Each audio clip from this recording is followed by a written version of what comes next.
Cyclone ने भारत के तटीय क्षेत्र को, विशेष करके पूर्वी क्षेत्र को प्रभावित किया और उसमें भी सबसे ज्यादा दुष्परिणाम पश्चिम बंगाल के हमारे भाइयों बहनों को, पश्चिम बंगाल के नागरिकों को, यहाँ के संपत्ति को बहुत हानि पहुंचाई है।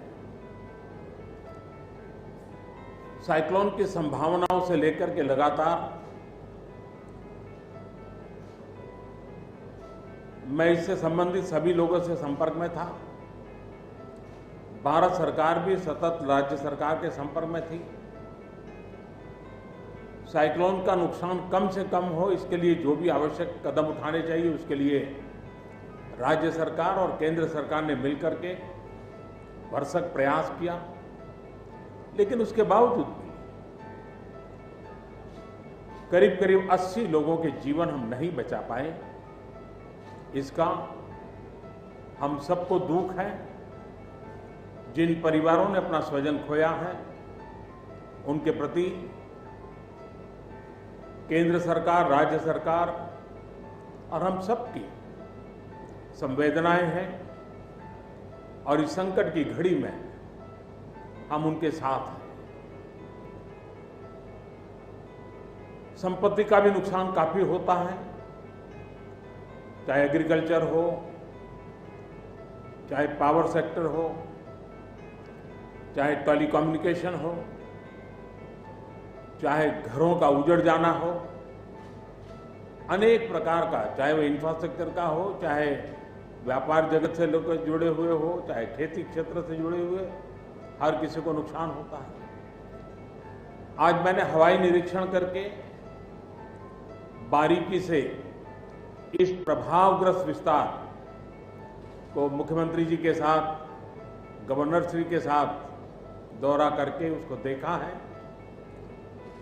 अभी राज्य सरकार ने और मुख्यमंत्री जी ने विस्तार से मेरे सामने जो भी प्राथमिक आकलन है उसका ब्यौरा दिया है। हमने तय किया है कि हो सके उतना जल्द डिटेल में सर्वे हो, कृषि का हो, पावर सेक्टर का हो, टेलीकम्युनिकेशन का हो, घरों की जो स्थिति है, इंफ्रास्ट्रक्चर की जो स्थिति है। केंद्र सरकार की तरफ से भी तत्काल एक टीम आएगी और वो टीम इन सभी क्षेत्रों में सर्वे करेगी और हम मिल करके रिहेबिलिटेशन हो, रिस्टोरेशन हो, रिकंस्ट्रक्शन हो, उसकी व्यापक योजना बना करके बंगाल की इस दुख की घड़ी में हम पूरा साथ देंगे, सहयोग देंगे और बंगाल जल्द से जल्द खड़ा हो जाए, बंगाल जल्द से जल्द तेज गति से आगे बढ़े, इसके लिए भारत सरकार कंधे से कंधा मिला करके काम करेगी और जो भी आवश्यकताएं होगी उन आवश्यकताओं को पूर्ण करने के लिए भारत सरकार के जो भी नीति नियम है उसका पूरी तरह उपयोग करते हुए पश्चिम बंगाल की मदद में हम खड़े रहेंगे।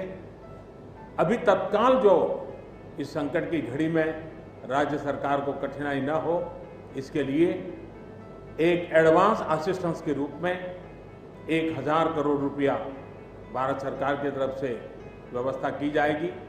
साथ साथ जिन परिवारों ने अपने स्वजन खोए हैं उन परिवारों को प्रधानमंत्री राहत कोष से 2 लाख रुपया और जिन लोगों को इंजरी हुई है उनको 50,000 रुपये तक की सहायता देने का भी हम प्रधानमंत्री राहत कोष से करेंगे। पूरी दुनिया एक संकट से जूझ रही है। भारत भी लगातार कोरोना वायरस के खिलाफ लड़ाई लड़ रहा है।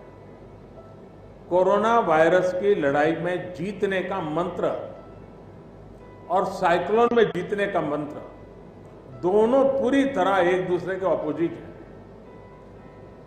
कोरोना वायरस से लड़ने का मंत्र है जो जहां है वहीं रहे,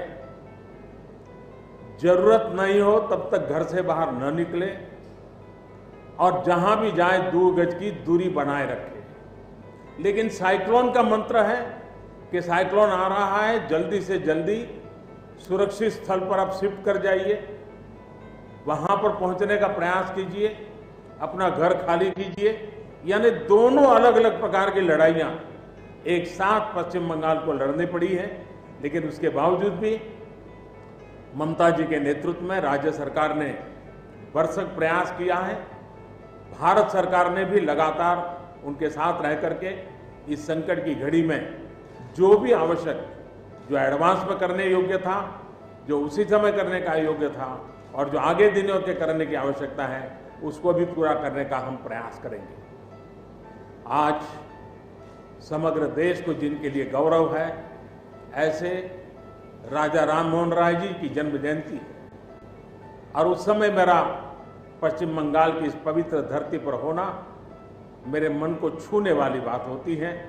लेकिन संकट की घड़ी से हम जूझ रहे हैं, तब मैं तो इतना ही कहूँगा कि राजा राममोहन राय जी हम सबको आशीर्वाद दें, ताकि समयानुकूल समाज परिवर्तन के जो उनके सपने थे, उनको पूरा करने के लिए हम मिल बैठ करके, मिलजुल करके एक उज्जवल भविष्य के लिए, भावी पीढ़ी के निर्माण के लिए समाज सुधार के अपने कामों को निरंतर जारी रखेंगे और वही राजा राममोहन राय जी को उत्तम श्रद्धांजलि होगी। मैं मेरे पश्चिम बंगाल के सभी भाइयों बहनों को विश्वास दिलाता हूं कि संकट की घड़ी में पूरा देश आपके साथ है। भारत सरकार कंधे से कंधा मिला करके आपके साथ आने वाले सभी कामों में खड़ी रहेगी। इसी संकट की घड़ी के समय आप सबसे मिलने आया हूं, लेकिन कोरोना वायरस के कारण सब नागरिकों से तो नहीं मिल पा रहा हूं। मन में एक कसक तो रह जाएगी।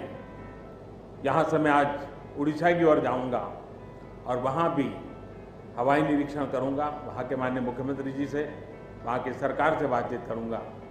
मैं फिर एक बार पश्चिम बंगाल की इस दुख की घड़ी में मैं आपके साथ हूं।